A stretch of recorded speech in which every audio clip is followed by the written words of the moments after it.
This video tutorial deals with the ACT contact data that is converted over to Business Contact Manager. The ACT contact record, we will look into the standard fields, including the ownership fields of the record. We will look into user-defined fields, drop-down fields and values. We'll look into notes with or without attachments. We'll look into the history with or without attachments, the activities, and that includes meetings, to-dos, and calls.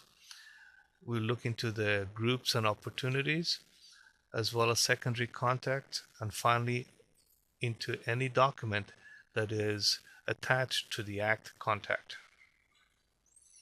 So let's look at our Chris Huffman record in the ACT database. In this record, you can see there's a Chris Huffman, and we transfer all the standard fields. Chris Huffman salutation, the company name, all those are transferred over from ACT over to BCM.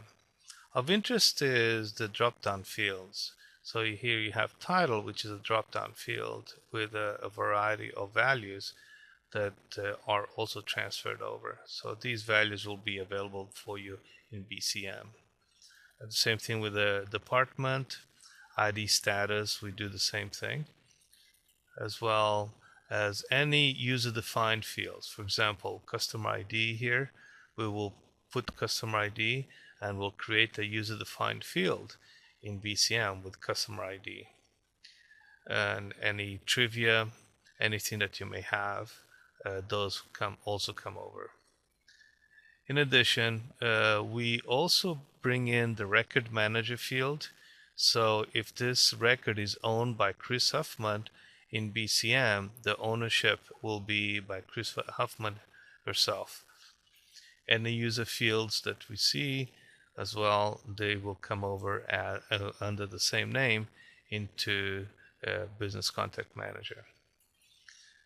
In addition, we have the personal information, the home address, the zip code and telephone number, and the personal email address. This gets mapped over to email address 2 in BCM.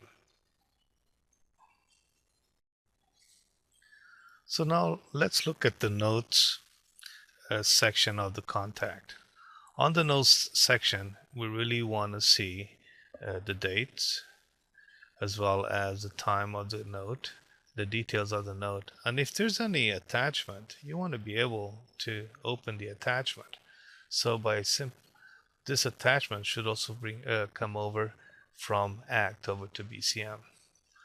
As well, if you look at the history, you want to maintain the history dates as well as being able to open a history item and just look at it. And now we also have, in this case, we have an ACT email. The ACT email, let's go down and open it. The ACT email is an email that was created by ACT and with a .ima extension. On this .ima extension, we sent the email. So the purpose when we convert is to maintain all the dates when the email was created and sent, as well as email addresses. And those are converted over into an Outlook equivalent. Also, we can see here there's an invoice. So it's an Excel spreadsheet. So when you're in BCM, when you see the Excel spreadsheet, you should be able to open the Excel spreadsheet.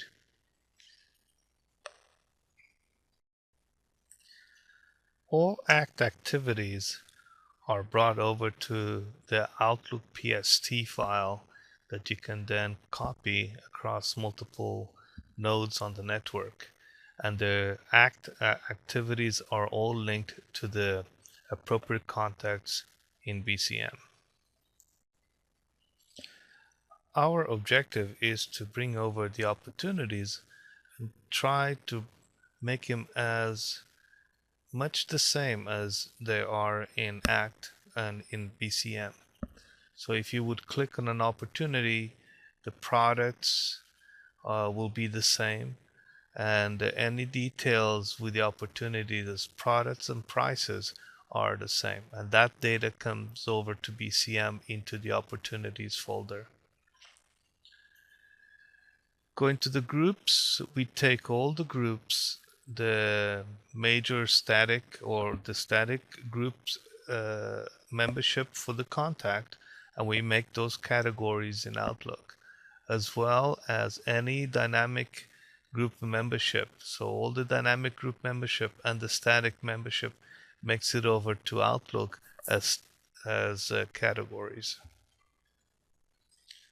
For secondary contacts, we can do one of two options. First one is to convert all the data of the secondary contacts into the BCM details. So it becomes like a text field, text data on the details and on the business contact manager contact. A better way of doing it is we promote the secondary contacts into primary contacts in ACT, and then we bring those over to BCM, and the original contact becomes the primary BCM contact, while the secondary contacts are all subservient to that primary one in BCM.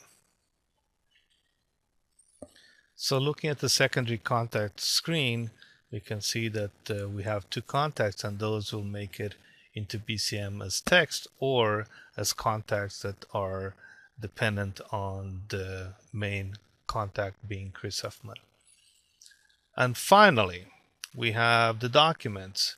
Any documents seen in the documents screen of ACT make it to BCM. We copy them to a centralized location, and then we establish link to these documents. These documents are part of the history notes of the BCM contact. So you can just look at that, and then you can see those documents.